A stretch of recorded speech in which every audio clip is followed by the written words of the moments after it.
On New Year's night, 34 years ago, the Pittsburgh Panthers captured college football's national championship. Fred Jacobs was a running back on that 1976 team. Over 3 decades later, the memories are vivid, and the pride, along with the ring, still shine. I'm telling you, that is the greatest football team ever played on, and we could play with anybody. But, you know, the 4 years I was there, we were just as good as Alabama that won it last year, or whoever else is going to win the national championship this year. Jacobs played at Pitt from 1976 through 1980 with teammates whose names you might be familiar with. I got a chance. I played with 4 Hall of Famers: Dan Marino. I played with Ricky Jackson, Russ Grimm, and Tony Dorsett. And not only did Jacobs play with some great players in those days, but the coaching staff in his career at Pitt included names like Johnny Majors, Jackie Sherrill, Jimmy Johnson, and Dave Wannstedt. Now, here at the business he owns, Red Rose Jim's Restaurant in Panama City Beach, Jacobs not only stays busy tending to business, there's also the constant football talk with customers, like, for example, the best college football player over the years. Heisman Trophy winner Tony Dorsett has long topped the list.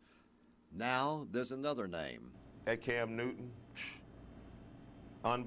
he might be, since TD, so a sure winner for the Heisman Trophy, but Cam Newton by far is. He might be one of the greatest college players I have seen in a long time.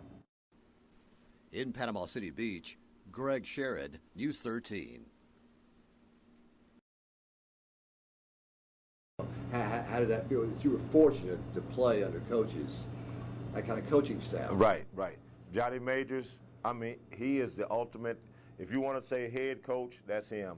He delegated everything. If you're the defensive coordinator take care of it. Offensive coordinator, they would take care of it. The thing I like about Johnny Majors is he would just let the coaches coach. Critical situations like 4th and 1 or a field goal, he might call the shot, but other than that, Johnny Majors will let you coach. Jackie Sherrill, the greatest. He's a player's coach.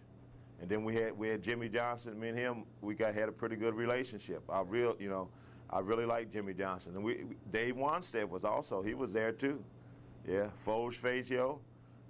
Because matter of fact, Foge Fangio, he used to coach at the University of Cincinnati where my older brother went. So I knew him from years ago. Yeah. All right. Of all the coaches that was there, that Jimmy Johnson, he was an unbelievable coach. Dave Wannstedt, I just wish that guy could have won.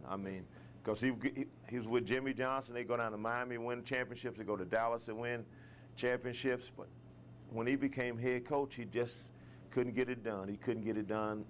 He didn't get it done with Pitt. He didn't get it done with Miami or the Cowboys. But I do like Dave Wannstedt, yeah. And a lot of folks are amazed. They ask me, said, well, who do you root for? I said, root for Pitt. And they said, well, Pitt ain't nothing. I said, when I was there, we were something because we won the whole thing, So that's how I look at it. And a lot of guys and stuff, like I remember I was at the 30th anniversary. Me and this guy, Jeff Delaney, we was talking. He said, Fred, can you believe some of these players selling their rings and stuff? And Jeff said, Fred, I don't care how bad it get. This ring, if it get bad, the ring is going down with me. And that's how I look at it. That Pitt team, they one of the best teams I ever played of, because they would play with. They would say the University of Pittsburgh and Tony Dorsett. And that's all you heard about one guy, but there were so many good guys. Matter of fact, I put that team up against anybody. Yeah. Like I said before, it was University of Pittsburgh and Tony Dorsett. We had some good ball players there, and they could just play. Arnie Weatherington, Kramer, J.C. Wilson, Jeff Delaney, Felder, Tom Brazoza. It was a great team, And then, and the starting quarterback, only reason he got to play, Matt Cavanaugh, was Robert Haygood was the starting quarterback, and he hurts his knee against Georgia Tech, and we don't miss a beat, and we just go out and get it,